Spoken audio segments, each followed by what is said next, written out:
untuk penerapan budaya positif Bu yang di pembelajaran di kelas, ini apa yang sudah dilakukan Bu Yuni? Mungkin budaya positif di pembelajaran luring dan daring lah, karena ini kan kemarin separuh daring, separuh luring. Budaya positifnya apa Bu yang untuk ini? Daring semua gitu ya. Sekarang daring semua gitu. Ketika ini sih Pak, kalau budaya positif memang saya awali dengan membuat kesepakatan kelas.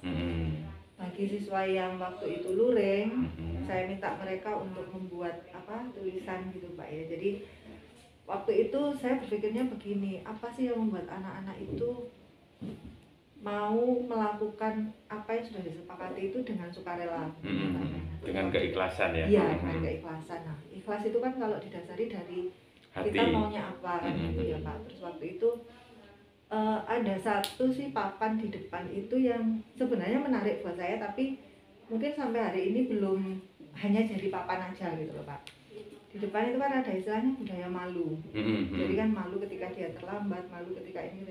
Nah, ketika saya membuat kesepakatan kelas, itu pun saya sampaikan kepada mereka bahwa kesepakatan kelas yang akan kita buat nanti berawal dari kata saya malu. Seperti itu. Jadi terus mereka melanjutkan sendiri. Jadi saya malu ketika apa. Dan saya lihat, saya baca, mayoritas mereka itu malu ketika namanya mereka tersebut di grup pelanggaran, grup WA karena terlambat mengumpulkan tugas, karena terlambat apa seperti itu. Nah, kemudian yang daring pun saya share di grup WA, kemudian mereka merespon secara japri ke saya. Karena takutnya kan kalau di grup malu kan. Malu ya. Jadi secara japri ke saya, dari situ saya coba merangkum menjadi satu poster gitu Pak. Saya jadikan DP di grup. Cuman di poster itu kalimatnya saya ganti. Jadi kata saya malu itu saya ganti menjadi saya bangga. Saya bangga ketika disiplin. Nah, di situ saya jelaskan disiplin itu seperti apa. Kemudian saya bangga ketika saya bisa membahagiakan orang tua. Nah, cara membahagiakan orang tua itu dengan seperti apa? Itu sudah saya sampaikan ke ini. Jadi ini ada perubahan pola pembiasaan. Iya. Jadi memang kebiasaan kita di dalam satu grup itu misalnya nama kita disebut bahwa itu kekurangan, akhirnya kan seperti menghakimi. Iya. Akhirnya dibalik sama Bu Yuni bahwa saya bangga sudah mengerjakan, saya bangga sudah disiplin, saya bangga sudah tepat waktu kan itu ya. Nah, berarti inilah yang budaya positif yang memang harus kita biasakan, sehingga di dalam diskusi itu tidak kelemahan dari audien yang kita bangun, tetapi kelebihan dari audien atau klien kita itu yang kita munculkan, kan ngaten ya. Jadi tujuannya Bu Yuni ke sana. Jadi saya ingin anak-anak itu saya tuh bisa gitu. Iya, bisa. Bisa. Jadi meskipun disebut berulang kali tapi itu kebanggaan. Iya. Kebanggaan. Kemudian setelah itu ya memang efeknya saya efeknya semuanya harus, kan? Iya, dan dari sayanya sendiri juga akhirnya harus oke lah, kamu bangga, kamu nggak terlambat. Berarti saya kan juga harus menunjukkan kepada mereka bahwa ayolah, saya juga nggak terlambat. Iya, nyontoni lah ya, nyontoni gitu. Tantangannya apa Bu selama penerapan budaya positif?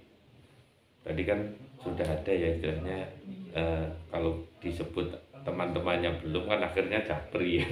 Nah, tantangan Bu Yuni apa untuk ini? Menjadi lebih baik. Terbesar itu memang menggerakkan anak-anak yang motivasinya rendah Pak.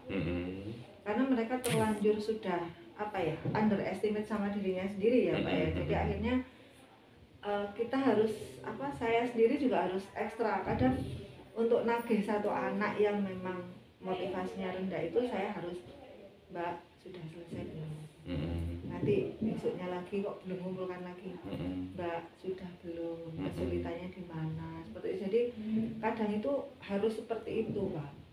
Untuk jadi yang intensitas mendorong ya, iya, memotivasi. Iya, jadi kalau temennya yang lain, jadi setiap minggu itu saya harus update hasil mereka belajar itu. Yuk dicek, yuk kita cek bareng-bareng. Siapa tahu sayanya yang lupa atau itu. kelewatan. Oke, jadi dikonfirmasi yang masih kosong-kosong itu. Nanti mereka kan langsung jawab gitu Pak. Tapi anak yang mulai pertama sampai terakhir saya update itu nilainya kosong itu mereka nggak akan konfirmasi apa-apa. Mereka diem gitu. Akhirnya kan saya yang harus nyari, proaktif, ini anaknya kemana, masih ada enggak, masih aktif enggak, takutnya nanti terjadi apa-apa sama dia, kita nggak tahu kan gitu ya. Jadi akhirnya saya yang harus aktif. Jadi tetap ada kekhawatiran, wujud tanggung jawab kita. Itu tadi kita. Takutnya kan nanti anaknya disappear. Tapi di dalam penerapan ini kan ada perubahan yang kita rasakan ya, perubahan anak-anak menjadi tanggung jawab, disiplin. Akhirnya kalau kita semakin mencari, itu kan juga wujud perhatian kita. Itu insya Allah juga anak-anak akan memposisikan diri kan. Tapi kalau yang kosong itu kita biarkan, itu insya Allah juga biar semua. Biar semua. Hanya biar, akhirnya buyar. Buyar.